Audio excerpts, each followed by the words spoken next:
welcome back to an in-depth look at the letters of John. This week we're going to look at 1 John chapter 3, verse 4. And it's maybe an odd verse to look at, but I want to do so because in the previous passage, when John was talking about the Antichrist and the many Antichrists and how they've been in the church and been with us since the beginning, that was a polemical section where John is specifically teaching against. He's naming bad things and calling them out. But in this passage, John is further defining and teaching what the good is. So we have two different types of feels in the previous paragraphs to what we have in this passage. So with the idea of the Antichrist, I want to focus on that a little bit more and go into this idea of sin is lawlessness. So let's spin the camera around and see what John has to say.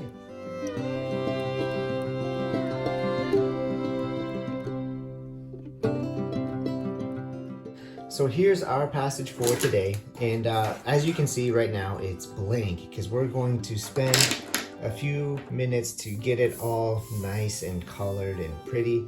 We're gonna do, maybe it's because, the kids have been home for school the last couple weeks and I get to see all of their projects and watch them do it.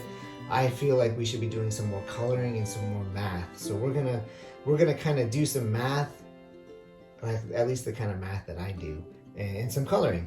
So we have a lot of word pairs or word pairs, same words used differently in this passage. So we're going to start with our blue marker and we're going to focus on some of those. The first one being the idea of the word practice.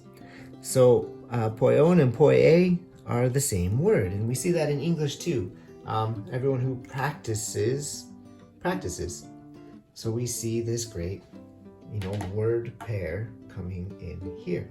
The next one I want to focus on is in orange, and it's going to be the word sin, hamartia.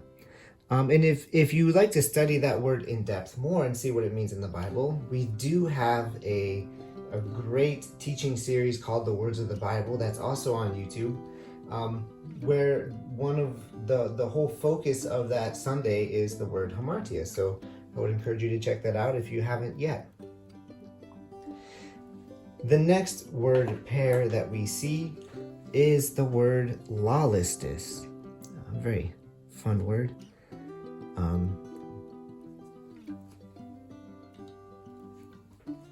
Lawlessness, okay.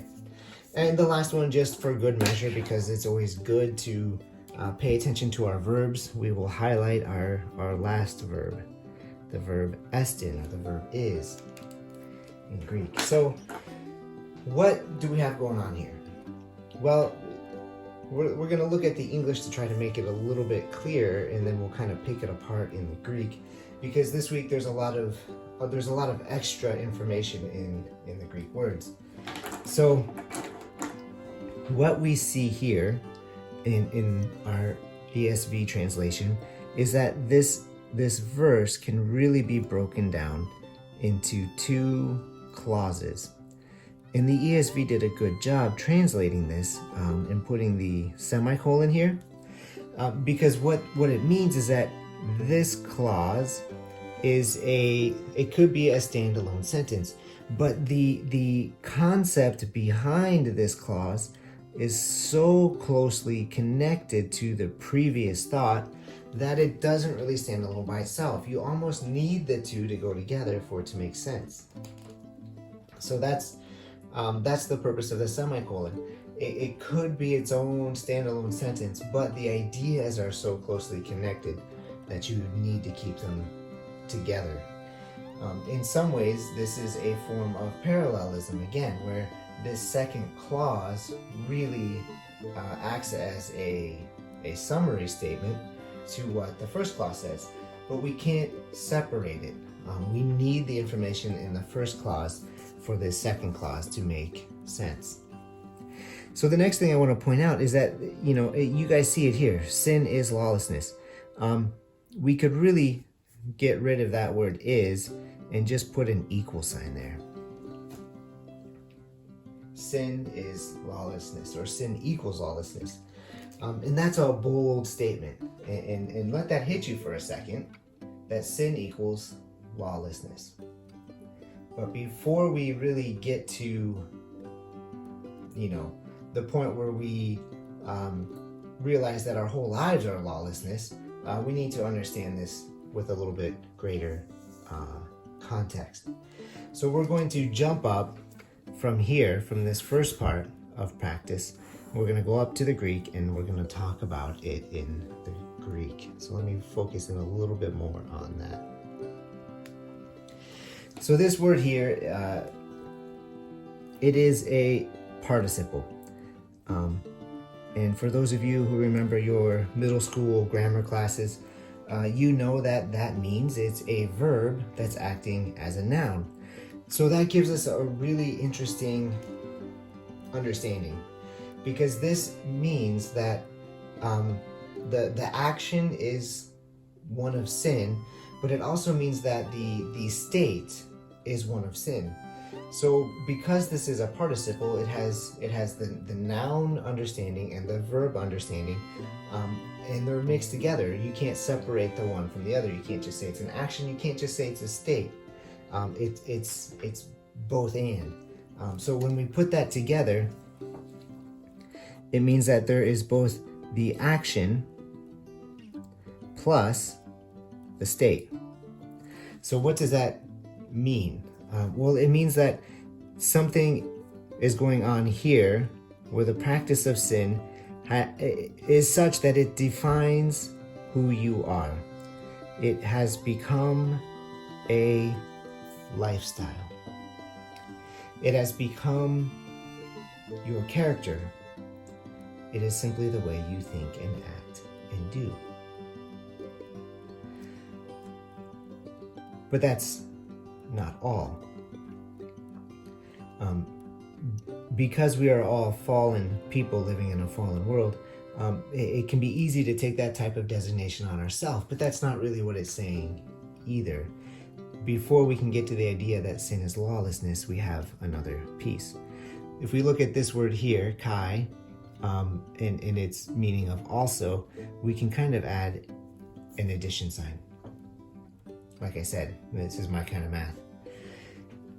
Simple. So we have the understanding that there is a lifestyle of sin. But then over here we have this idea of practice. So what does this mean? This means two things. It means that in the present tense, the action is happening right now as we speak. It is a present action. But it also means that it is always happening and will always happen, because grammatically it has no end. So this practice happens in the present and will continue to happen continuously into the future, because there's no grammatical end to this. So this is a statement that has future implications. So what is that practice? It is the act of lawlessness. Now, that idea of lawlessness, it's maybe not what we think. As we talked about in the sermon on Sunday, it's the idea from Leviticus 26:43, that there is disdain for the ways of God. There's an all-out rejection. Now, it has to be an all-out rejection because we know also that in Isaiah 53:5, that he, Christ, was pierced for our, same word, anomia. So it's not simply that an act of sin. It's not just a one-time, oops, I made a mistake. I let my own will override how I want to trust and obey and follow God and put his will first. That's the sin of a Christian. That's what John says we should be confessing. This is different. It's a lifestyle of sin plus continuous present actions of sin that are what equal this idea of sin as lawlessness. So if we bring that into focus, what we get is John's definition that he gave us last time of the Antichrist. So those Antichrists are that. It is a process. You don't just wake up in the morning and say, hey, I'm going to be an Antichrist today. But instead, it's a process where one demonstrates through their behavior and their thought a pattern or a process that goes against Christ. And when they do that, it shows that they resent the cross. And that brings us right back up to the Isaiah idea. Now, Christ still died for them. Christ was still pierced for their anomia. And if they repent and believe, then his salvation will be for them as well. But until that time, this idea of sin is lawlessness. It means that there is a process where their behavior and thought go against Christ to the point that they resent the cross. So really, as we think about this, we shouldn't keep our eyes open for the Antichrists so we can point our fingers at them and run away and hide our children's eyes. We should keep this in our minds so that as we see them, we can pray for them, because Christ was still pierced for their anomia as well.